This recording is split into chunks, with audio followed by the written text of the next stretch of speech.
सोचिए, आज से लगभग 60 करोड़ साल पहले हमारी पृथ्वी कैसी रही होगी।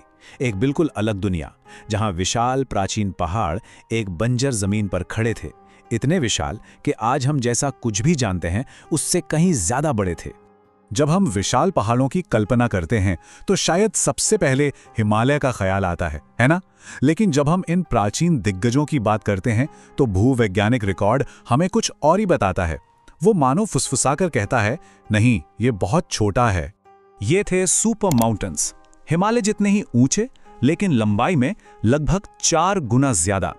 एक ऐसी पर्वत श्रृंखला की कल्पना कीजिए जो पूरे उत्तरी अमेरिका में फैली हो। ये इतने ज्यादा विशाल थे कि हमारे ग्रह के इतिहास में सिर्फ 2 बार ही बने हैं, और उनका उदय और पतन, जैसा कि हम देखेंगे, उसने सब कुछ बदल दिया।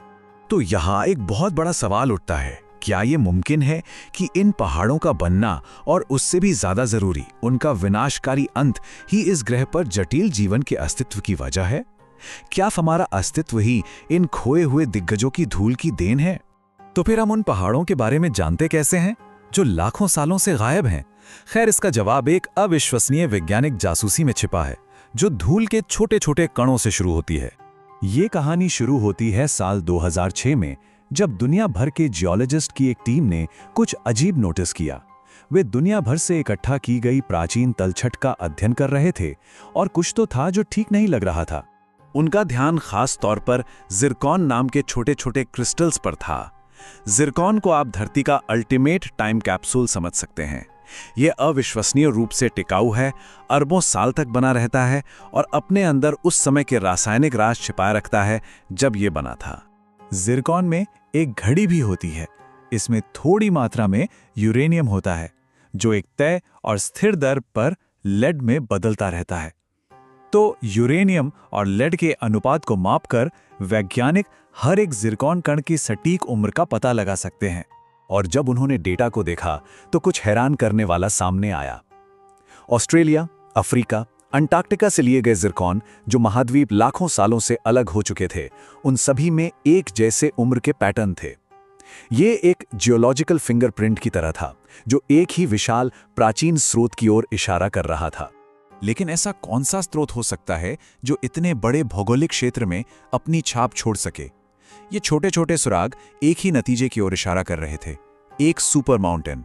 रिसर्चर्स ने सुझाव दिया कि प्राचीन महाद्वीपों के टकराने से एक विशाल पर्वत श्रृंखला बनी, जिसे उन्होंने ट्रांसगोंडवाना सुपर माउंटेन नाम दिया।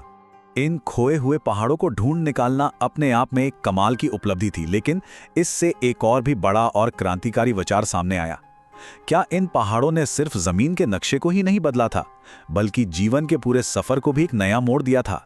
ट्रांसगोंडवाना सुपर माउंटेन 8000 किलोमीटर से ज्यादा लंबे थे।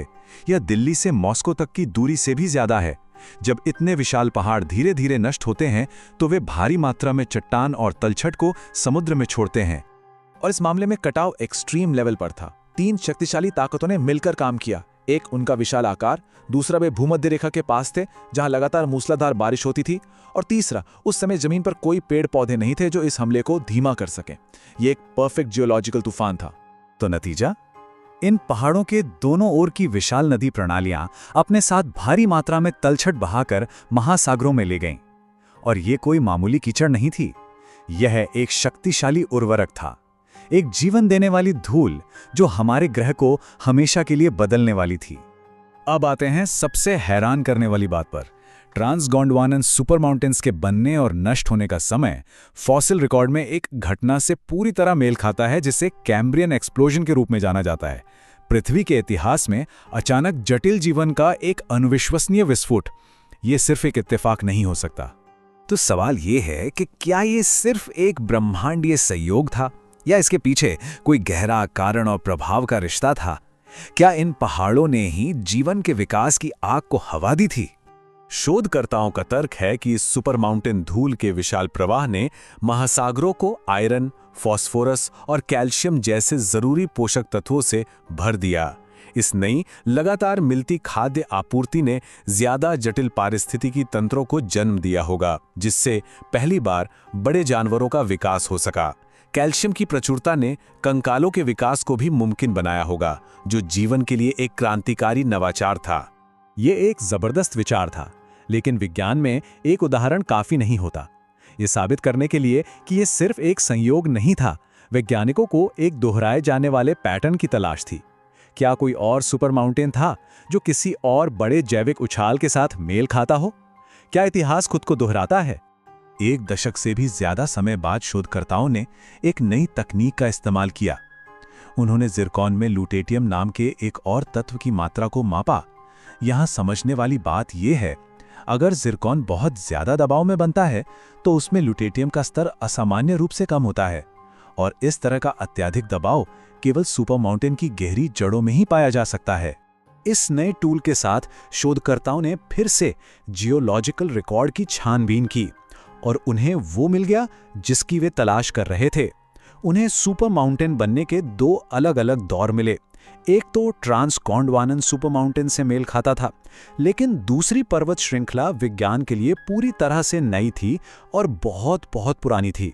ये था नूना सुपर माउंटेन, जो 2 अरब साल पहले बना था। और यहाँ अद्भुत बात है, ठीक अपने छोटे भाइयों की तरह नूना सुपर माउंटेन का उदय और पतन भी कुछ बड़े विकासात्मक परिवर्तनों के साथ मेल खाता था। फॉसिल रिकॉर्ड में पहले बड़े जीव और पहले यूकैरियोट्स यानी जटिल कोशिकाओं वाले जीव ठीक उसी समय प्रकट हुए। पैटर्न कायम था। और ये सिर्फ पोषक तत्वों के बारे में नहीं था। इन पहाड़ों ने जीवन के लिए एक और महत्वपूर्ण चीज दी होगी, ऑक्सीजन।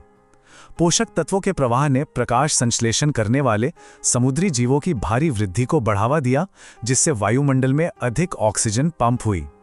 साथ ही कटाव ने कार्बन और पाइराइट जैसे ऑक्सीजन को सोखने वाले तत्वों को दफना दिया, जिससे ऑक्सीजन का स्तर और भी बढ़ गया था। उन्होंने इस ग्रह को टेराफॉर्म किया था। तो इस अविश्वसनीय वैज्ञानिक खोज का क्या मतलब है? ये भूविज्ञान और जीव विज्ञान के बीच एक गहरे घनिष्ठ संबंध को उजागर करता है। ये दिखाता है कि हमारे ग्रह की चट्टानें और जीवन एक दूसरे से अटूट रूप से जुड़े हुए हैं। और शायद इस सिद्धांत का सबसे मजबूत सबूत पहाड़ों की अनुपस्थिति में पाया जाता है। शोधकर्ताओं ने पाया कि सुपर माउंटेन बनने के इन 2 दौरों के बीच एक लंबी शांत अवधि थी।